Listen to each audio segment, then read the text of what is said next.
A single chip, no heat plume rising from a server rack, no transistor flipping between 0 and 1, just current threading through a grid of memory cells, and the answer arriving in the time it takes light to cross a fiber. Reports from Chinese research institutions claim this is not science fiction. It is a benchmark result unverified by independent labs, but specific enough that dismissing it outright is its own kind of error.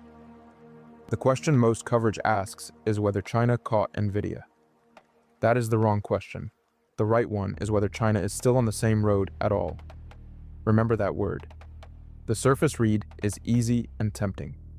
A Chinese architecture posts a result beating Nvidia on certain neural inference tasks, and the fine print says the win is narrow. Workload specific, not general purpose. Sounds like a footnote.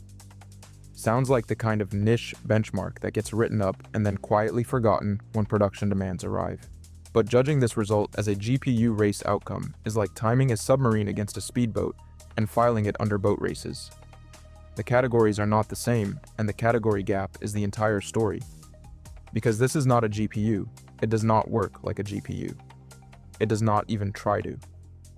Every chip Nvidia has ever sold is built around the same rhythm. Fetch data from memory, move it to a compute unit, run the math, move the result back. Do this billions of times per second, and you have modern deep learning. The bottleneck is the movement. The energy goes to the movement. The latency lives in the movement. The architecture emerging from Chinese research institutions asks one question. Nobody in the GPU supply chain had strong incentive to ask, what if the math happened where the data already lives? That question is the hinge. It leads somewhere Nvidia's roadmap does not go, and the path that leads there runs through a different kind of physics entirely. Here's what that actually means at the component level. The architecture uses resistive memory cells and phase change memory cells as the compute substrate. Each cell holds a resistance value that encodes a neural network weight. When current flows through the array, the physics of resistance multiplication performs the dot product directly in the memory. No data hauls across a bus. No logic gates switching. The math happens in the filing cabinet, not in a separate room. A large language model can carry hundreds of billions of weights. On a conventional chip, moving those weights between memory and compute is a relay race run across a stadium. Every lap, every query, every time. The in-memory approach collapses the stadium. The runner and the baton occupy the same hand. Layered on top of this, published Chinese research describes an optical computing path for certain operations, routing math through light rather than electrons. Photons do not generate heat the way a switching transistor does. They do not face the same resistance. And critically, neither resistive memory nor phase change memory requires the extreme lithographic precision of a leading-edge digital process node. This is the structural reversal hiding inside the technical description.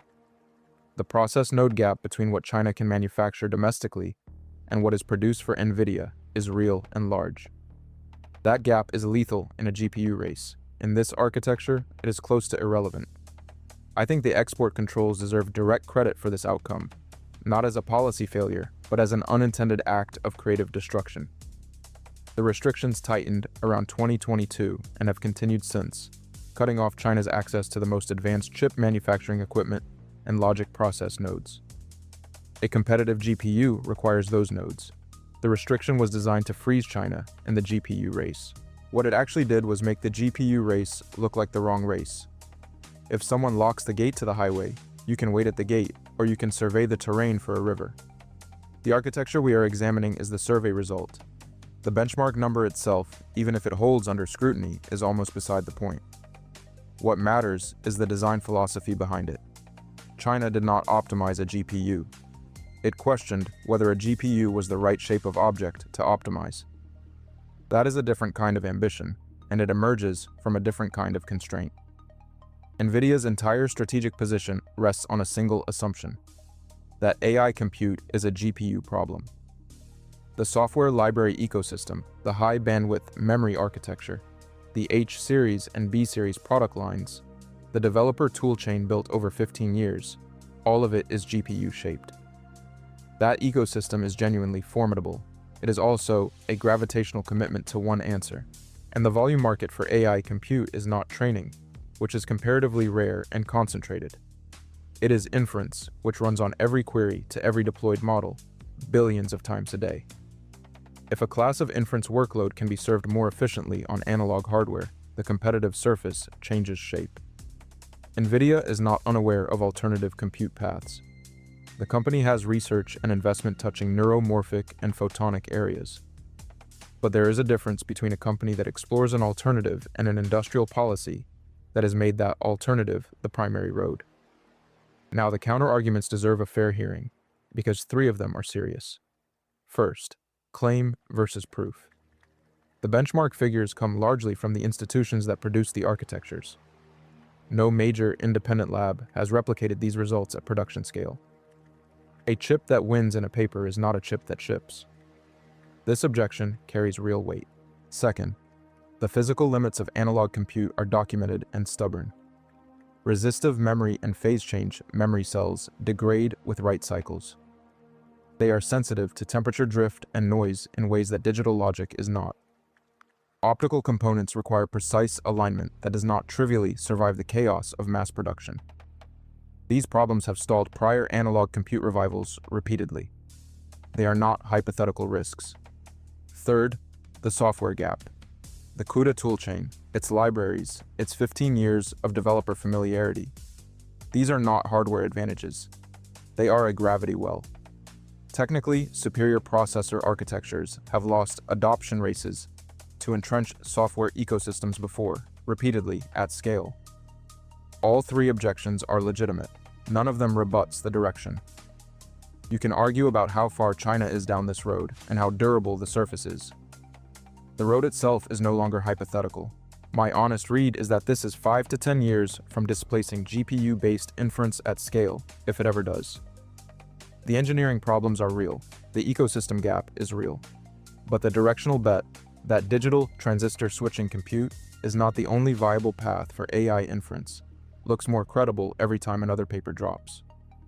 China did not solve the chip problem, it dissolved it. By stepping off GPU terrain entirely, it found ground where the process node gap is structurally beside the point. The wall became a map. The map led to a different road. And Nvidia's largest problem may not be that China is catching up. It may be that China stopped trying to. The most dangerous competitor is not the one sprinting behind you. It is the one who decided your finish line was in the wrong place. If analog in-memory inference chips hit production reliability in the next 5 years, which part of Nvidia's business is actually at risk first? And does the software ecosystem protect it or make the problem worse?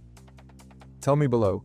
If you want analysis that treats uncertainty as a feature rather than a flaw, subscribe and turn on notifications. The next video goes somewhere most coverage on this topic will not.